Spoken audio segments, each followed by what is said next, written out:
안녕하세요. 말씀 한 줌. 오늘은 로마서 4장 1절에서 12절 말씀을 함께 살펴보도록 하겠습니다. 제가 먼저 본문을 읽을게요. 그런즉 육신으로 우리 조상인 아브라함이 무엇을 얻었다 하리요? 만일 아브라함이 행위로서 의롭다 하심을 받았으면 자랑할 것이 있으려니와 하나님 앞에서는 없느니라. 성경이 무엇을 말하느냐? 아브라함이 하나님을 믿음에 그것이 그에게 의로 여겨진 바 되었느니라.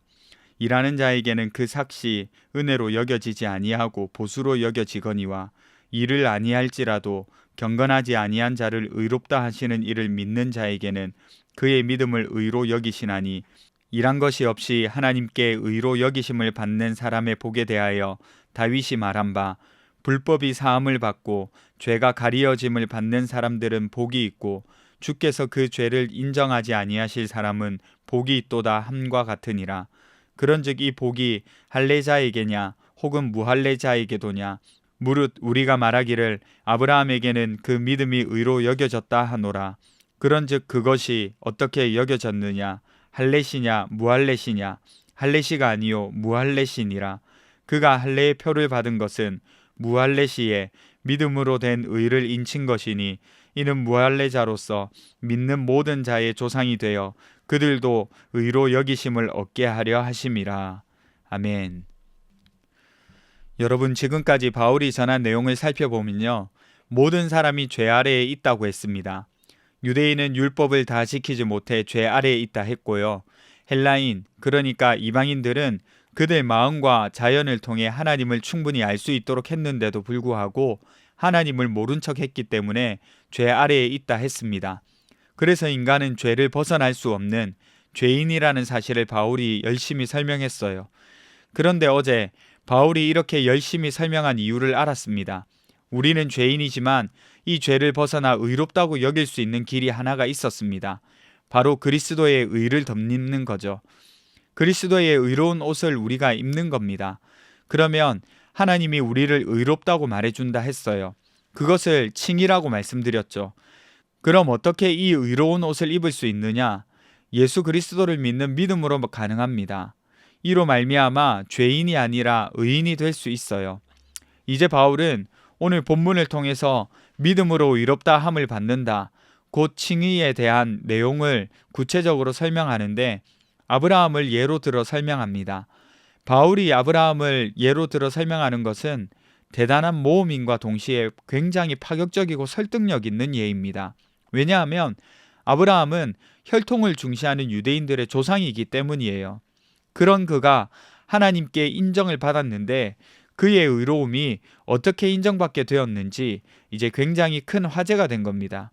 바울이 뭐라 말하는지 살펴보세요. 먼저 1절을 보세요. 그런즉 육신으로 우리 조상인 아브라함이 무엇을 얻었다 하리요? 이렇게 질문합니다. 유대인들이 가장 존경하는 신앙의 조상 아브라함, 그는 율법 이전 세대에 살았어요. 그런 그는 하나님의 명령에 순종했고 언약을 받은 사람입니다. 그래서 유대인들은 아브라함을 의로운 조상이라고 생각하고 있었죠. 그런데 바울이 굉장히 도전적으로 말합니다. 2절을 보시면, 만일 아브라함이 행위로서 의롭다 하심을 받았으면 자랑할 것이 있으려니와 하나님 앞에서는 없느니라. 무슨 말입니까? 한마디로 그가 의롭다 하심을 받은 것은 행위로 받은 것이 아니라 믿음의 결과였다는 겁니다. 3절에서 이것을 확정짓는데 사실 창세기 15장 6절에 있는 내용이거든요. 성경이 무엇을 말하느냐? 아브라함이 하나님을 믿음에 그것이 그에게 의로 여겨진 바 되었느니라. 보세요. 아브라함이 하나님을 믿음에 그것이 그에게 의로 여겨진 바 되었다, 이렇게 말하잖아요. 구약 성경에서요. 바울 시대를 기준으로 1500년 전에 일어난 일들입니다. 하나님의 약속을 믿었기 때문에 의롭다함을 얻었다고 합니다. 이것이 핵심입니다. 그러니 하나님 앞에서 자랑할 사람은 아무도 없습니다. 아브라함조차 예외가 아니죠. 바울이 현실적인 예를 듭니다. 이런 예예요. 보세요. 여러분이 열심히 일을 했어요. 그러면 무엇을 받죠? 네, 보수를 받습니다. 일당을 받든 월급을 받든 그에 걸맞는 돈을 받는 거예요. 여러분, 이거 은혜입니까? 당연한 겁니까? 당연한 거죠. 이걸 은혜로 여기면 안 되죠. 은혜가 아닙니다. 여러분이 열심히 노력해서 얻은 거예요. 그런데 하나님은 우리가 행위를 하기 전에 아직 아무 공로도 없을 때 경건하지 않은 자를 의롭다 하시는 분이라는 거예요. 이걸 겪은 사람이 바로 다윗입니다. 바울이 참 대단한데요. 다윗이 누굽니까? 이스라엘의 위대한 왕 아닙니까? 그 다윗이 경험한 것을 바탕으로 지금 유대인들을 설득하고 있는 거예요. 얼마나 머리가 똑똑한지 모르겠어요. 다윗이 위대하지만 사실 자기 죄를 깊이 경험한 사람 아닙니까? 위대한 왕이었으나 밧세바를 부적절하게 차지하고 살인하고 하나님 앞에서 옳지 않은 정치를 하기도 했던 사람입니다. 그 누구보다 자신의 죄를 잘 알았거든요. 그런데 하나님께서 그 죄를 덮으셨다는 사실을 다윗이 깨달은 거예요. 이때 진짜 복이다 라는 사실을 깨닫고 노래한 것이 시편 32편이에요. 그 노래를 지금 바울이 가져온 겁니다. 그러니까 바울이 말하고 싶은 게 뭐예요? 다윗도 그런 죄를 짓고 경건하지 못한 상황이었는데 하나님이 죄를 덮으시는 그 은혜를 경험하고 나니까 정말 그게 참된 복이라고 하지 않았느냐 이 말입니다. 다윗에게 하신 것과 같이 경건하지 않은 자를 의롭다 하시는 분이 하나님이시라는 것을 증명하는 거죠. 오케이, 그럼 알았어. 하나님은 믿음으로 의롭다 하심을 말하시는 분이라는 걸 알겠어. 그러면 그 복은 할례자들, 곧 유대인들에게만 있는 거야? 아니면 이방인들에게도 있는 거야? 라고 스스로 질문을 한번 해봅니다. 여러분 어때요? 우리는 모두에게 있음을 압니다. 왜요? 이유가 뭘까요? 11절에서 12절에 그 내용이 나오는데요. 아브라함이 하나님을 믿고 의롭다 함을 받은 것은 창세기 15장에 등장합니다. 여러분 이거 잘 기억하십시오. 그리고 할례를 받은 것은 창세기 17장이에요. 이게 뭘 말할까요? 믿음이 먼저라는 겁니다. 표식, 곧 할례는 나중이고요. 믿었기 때문에 할례를 받았다는 거예요. 믿었기 때문에 하나님의 백성이라고 표시한 거라고요. 그러니까 할례는 의의 근거가 아니라 믿음의 표시에 불과한 겁니다. 그래서 아브라함은 두 부류의 조상이 돼요. 할례를 받지 않았지만 믿는 자들의 조상이 됩니다. 왜요? 믿어서 의를 얻었으니까요. 또 할례를 받은 자들 중에서도 믿음의 발자취를 따르는 자들의 조상이 되는 거예요. 여러분 복잡하신가요? 앞뒤 다 자르고 바울이 하고 싶은 말은 이거예요. 아브라함의 자손은 혈통으로 결정되지 않는다는 겁니다. 믿음으로 그 길을 걷는 모든 자가 아브라함의 자손이라는 거예요. 믿음으로 의로움을 받는다는 겁니다. 여러분, 우리는 믿음으로 의를 입은 사람들입니다. 이 사실을 붙드셔야 해요. 우리는 믿음으로 산다고 하지만 사실 눈에 보이는 행위나 결과를 기준으로 평가할 때가 많습니다. 기도 얼마나 했는지, 봉사 얼마나 했는지, 성경 얼마나 읽었는지. 아니에요, 여러분. 그런 것은 할례와 같은 거예요. 믿음의 표시에 불과합니다. 행위보다 믿음이 먼저 앞서는 거예요. 그러니까 곧 하나님을 신뢰하는 것이 먼저라는 거예요. 믿음이 먼저라는 거예요. 노력보다 은혜가 먼저고요. 그래서 오늘 하루도 하나님을 먼저 신뢰하고 은혜를 누리는 삶을 사셨으면 좋겠어요. 기도합시다. 첫 번째는요, 스스로 의로워지려 하는 마음을 버리고 믿음으로 은혜를 얻게 해주세요. 두 번째는 보이지 않아도 하나님의 약속을 붙잡는 믿음을 주세요. 우리 함께 기도하며 나가겠습니다.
하나님, 항상 믿음이 먼저라는 사실을 기억하게 해주세요. 우리의 행위나 우리가 행하는 어떤 것으로 의를 얻으려고 노력하지 않도록 해주세요. 그리고 보이지 않아도 하나님의 약속을 붙잡는 믿음으로 담대하게 살아갈 수 있도록 도와주세요. 감사드리며 거룩하신 예수님 이름으로 기도드립니다. 아멘. 여러분, 오늘 하루도 하나님의 약속 붙잡고 살아가시는 하루 되시기를 바랍니다.